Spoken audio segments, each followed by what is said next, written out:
So you have your lives set up, but they're not really doing anything except appearing on your screen. So the times you want your lives to go down is when your hero either leaves the room, which means like they've fallen off the bottom of the screen, or they get hit by a bullet, or they get hit by an enemy. So we're going to set that up now. So the first thing we're going to do is we're going to say in our outside room, we've already got this set up to jump the player to the start.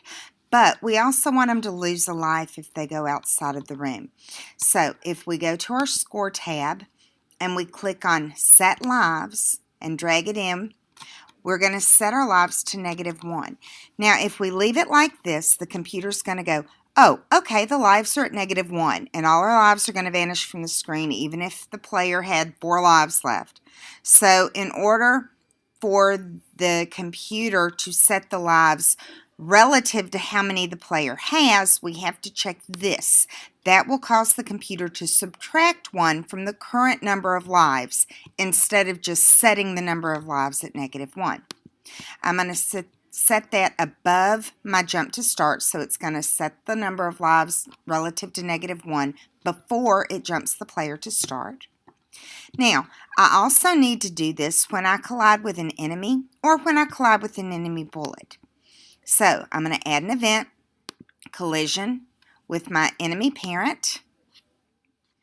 And again, I'm going to set the lives to -1.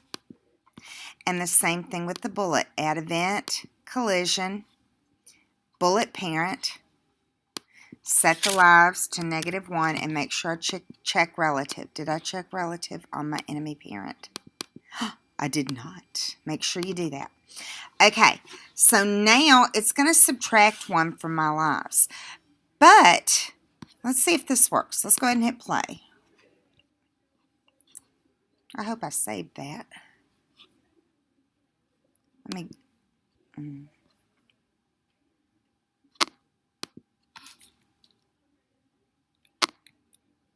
Yes, so I lost a life. So every time I fall off, I lose a life. Let's see if you can guess what the problem is about to be. I have no more lives, but look, I'm still walking and jumping. So we have to tell it to stop the game if there aren't any lives left. And the way we're going to do that is we're going to add an event. It is under the other button, and it's called no more lives.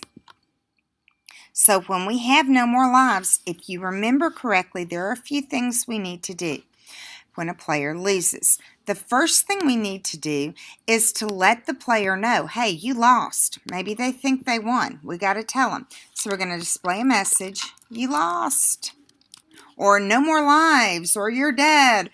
Don't do anything rude. I will count off on your grading if you're rude or nasty to the player, because you want them to play your game. If you want to sell your game, you want the player to have a good experience, even if they lose. So this information button where you display a message is under main 2. So we've told them you lost. So now we need to ask them if they want to play again. So go to control. You're going to go check question. Do you want to play again? Question mark. Okay, if they answer yes, what are we going to do? Well, go back to main 2. We're going to restart the game. Or else, go back to control, hit else, go back to main 2, end the game. Okay, so that's what's going to happen when there are no more lives in your game.